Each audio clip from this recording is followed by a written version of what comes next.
మనం లైఫ్‌లో చాలా సార్లు చాలా విషయాలు ఆలోచించేస్తూ ఉంటాం. ఈ కష్టాలన్నీ నాకే ఎందుకొస్తాయి? ఈ బాధలన్నీ నాకే ఎందుకొస్తాయి? దీనికొక మార్గం కనిపించకుండా పోయింది. నాకసలు సజెషన్ ఇచ్చేటటువంటి వాళ్ళే లేరు. నా బాధ ఏంటో నాకు మాత్రమే తెలుసు. చెప్పడానికి మీకందరికి చాలా బాగుంటదబ్బా! ఇది మీకొస్తే గదా మీకర్థమయ్యేది.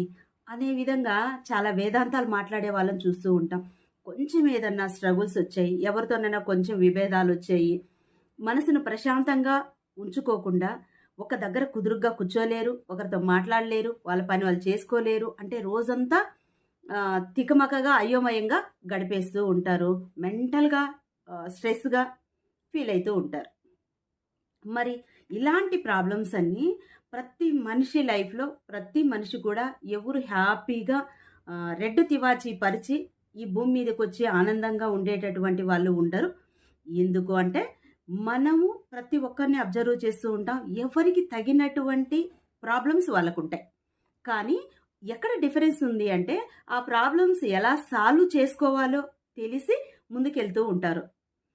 మనం ఒక ప్రాబ్లమ్ ఎదురైందంటే, ఇంత పెద్ద ప్రాబ్లమ్ నాకు తప్ప ఇంకెవ్వరికీ రాలేదబ్బా! ఎవరికీ తెలీదు. అందరూ సొసైటీలో హ్యాపీగున్నారు. నేనొక్కదాన్నే కష్టపడిపోతూ ఉన్నాను అని చాలా మన మీద మనము చాలా సింపతీ చూపించుకుంటూ ఉంటాం. మనకు పెద్దలు చెప్పేటటువంటి మాట ఏంటి అంటే, మనం ఎప్పుడు కూడా రిజర్వ్డ్‌గా ఉండిపోయాము, స్తబ్దుగా ఉండిపోయాము.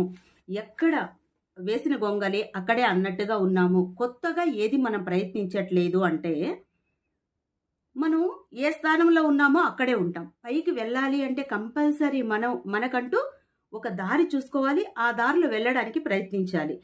జీవితంలో ప్రాబ్లమ్స్ అనేటివి ఫేస్ చేయట్లేదు అంటే, వాళ్ళు కొత్తగా ఏది ప్రయత్నించట్లేదు అని దానర్థం. ప్రతి మనిషికి ప్రాబ్లమ్